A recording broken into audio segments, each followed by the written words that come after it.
ये गीत गा रहे हो? नहीं, रुकिए रुकिए रुकिए। वाह, तो हम उससे ना हम पूछ रहे हैं, ये 17 सितंबर को क्यों मनाया जाता है? क्यों रे? ऐसे कुछ भी कह दोगे तो नहीं मानेंगे, किताब में दिखाना पड़ेगा। जैसे हम दिखाए हैं उसी तरह किताब में दिखाना पड़ेगा। 17 सितंबर को पूजा क्यों किया जाता है बताइए। कहा था कि हम जादू हैं, अहिर हैं, अहिर मेरे तेतला के औलाद दूसरा का बीज है। हाँ, कहता है तहर पाहुन है लायक नहीं खा माने हमरा के पाहुन काहे कहत रह? तू अपने बहिनी से दिया के अपने पाहुन बन जा, हमरा लेना देना नहीं। हमारे पाहुन बने लायक नहीं।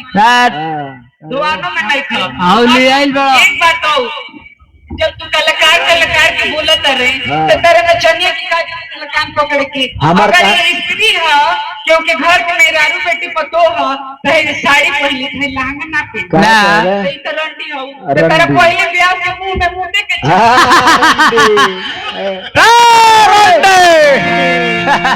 लेदारी का लेदारी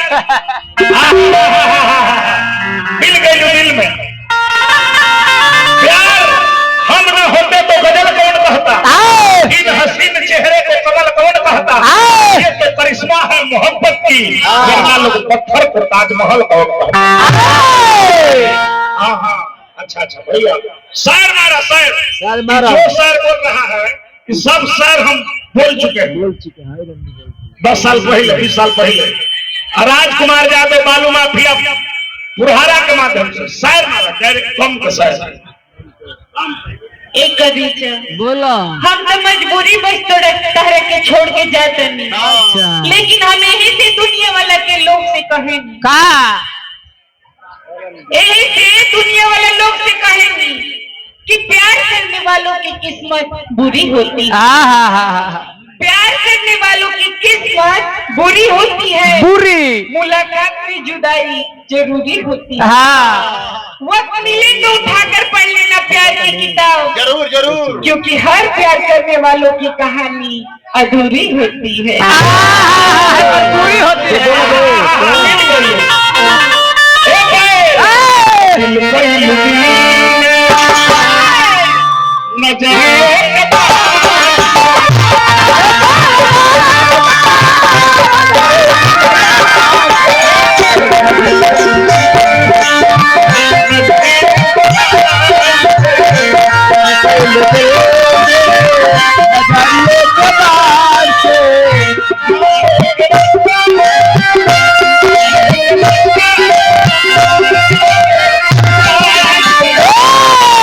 कृपया दूरी बनाए रखें।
झाड़ दो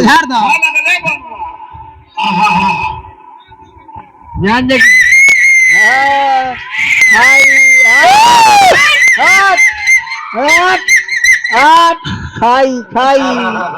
काफी में बात काफी में कुछ हमार मजबूरी बा, हमार तो हाल वैसन हो गई बा कि प्यास लागल बा लेकिन पानी में जहर बा। यह का बोली प्यास लागल लेकिन पानी में जहर बा, पियो तबो मरो, ना पियो तबो।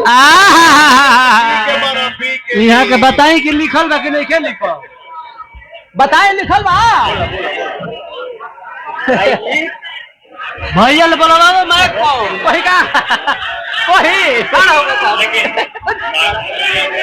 हाँ हेलो हेलो मैंने के थोड़ा साउंड बढ़ाइए। मुखिया जी हमारे के 500 रुपया हमारे के भेजे वाला बनी, हार्दिक हार्दिक स्वागत है भैया, हार्दिक स्वागत बा। मुखिया जी हमारे सुरेंद्र भैया बड़ा हमारे प्रेमी है। कौन पंचायत है? हिबड़ी पंचायत के माध्यम से हिरोडी पंचायत के हार्दिक हार्दिक स्वागत बा। आप बताइएगा जो हम प्रसंग गए हैं वो प्रसंग इसमें लिखा है कि नहीं? बोलिए लिखा है कि नहीं? हम लोग आपका ऋणी है, इसमें लिखा है कि नहीं? सच्चाई लिखा है, सच्चाई है। वाह वाह ताली बजाओ, ताली हो जाता।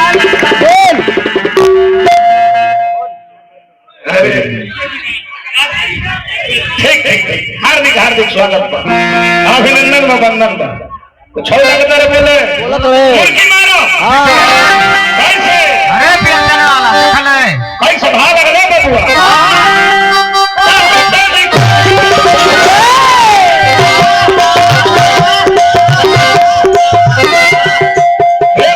बाबू दिल के दरवाजा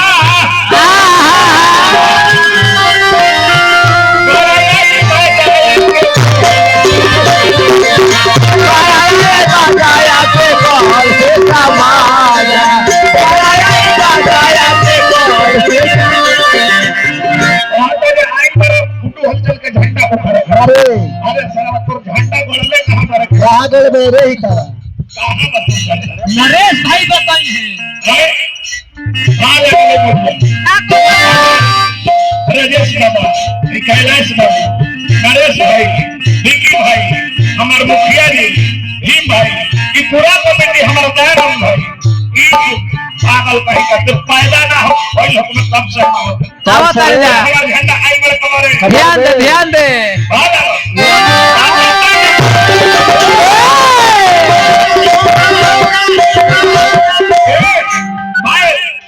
एक ऐसा मुर्गी मारो कि जैसे नदी में नाव जोड़ना एकदम हिलोर मारत एकदम चले, हिलोर मारत चले, हिलोर मारत चल आनंद भाई मुर्गी का खलक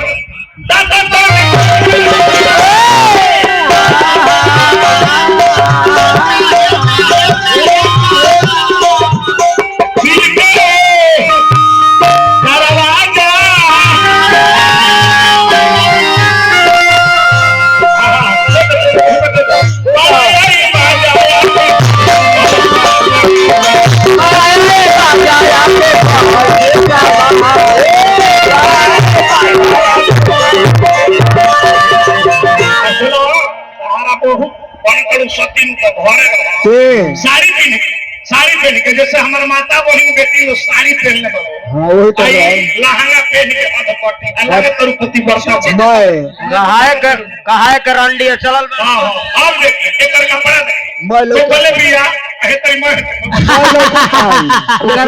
काफी ने के बार लो मारे के मजबा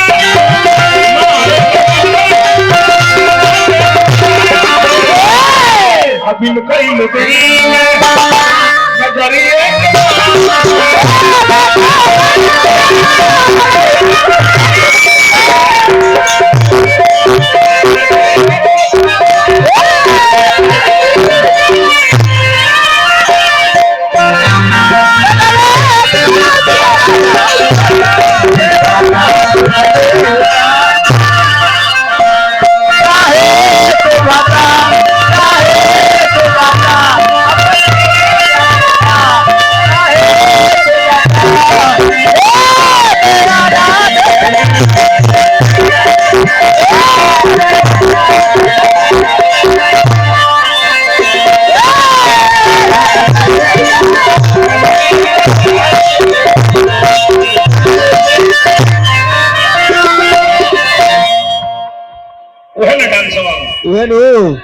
हाँ हाँ ठीक बा ना कोरिया डांस हाँ हाँ हाँ भैया अरे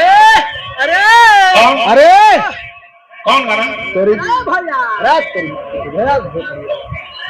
भैया देखिए भैया मगही गीत हम नहीं जानते भैया ना सुने देखिए।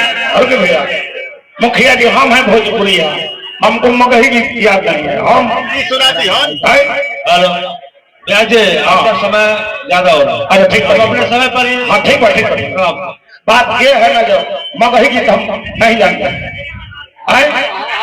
झारखंडी मैया के मैया तोर जमैया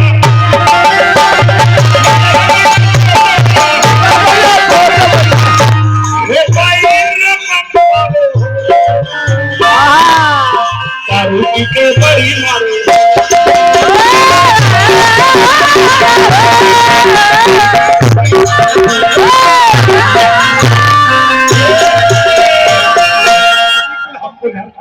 याद नहीं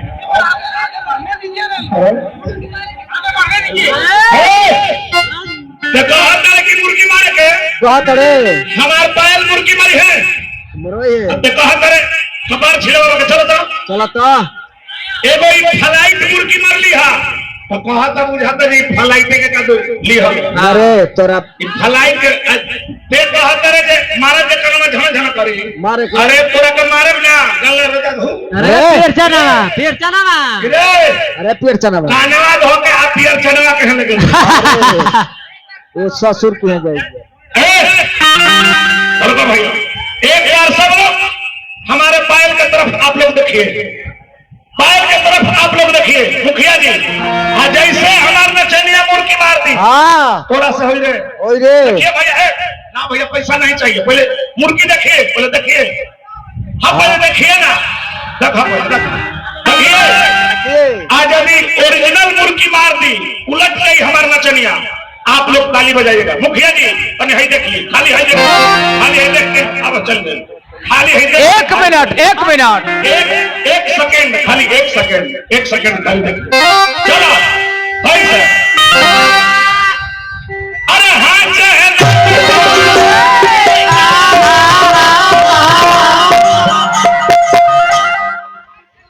एक खाली फिर अरे छिलाओ तो छिलवा का ढुक जाओ देखा अभ्यासी इतना दिन से हम घूमत नहीं जितना दिन से हम घूमत नहीं उतना दिन से करे के 2-4 साल से हम देखत हैं। हां बस चल ले लाठी डंडा से हमने के मार ना करनी जा हमने के अंदर कलाकारी अरे वाह हाँ एक खाली औरी जब न चंगी हमार मारी तब आप लोग ताली बजाइए देख उलट के हां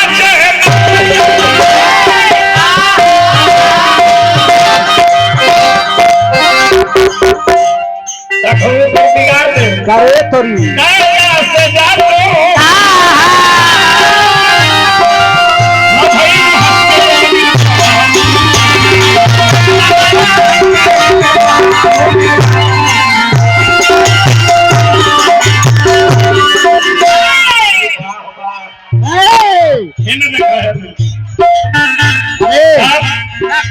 हमारे खाती जाएगा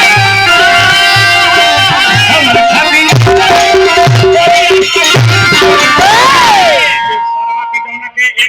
याद नहीं है अब बिल्कुल लुटी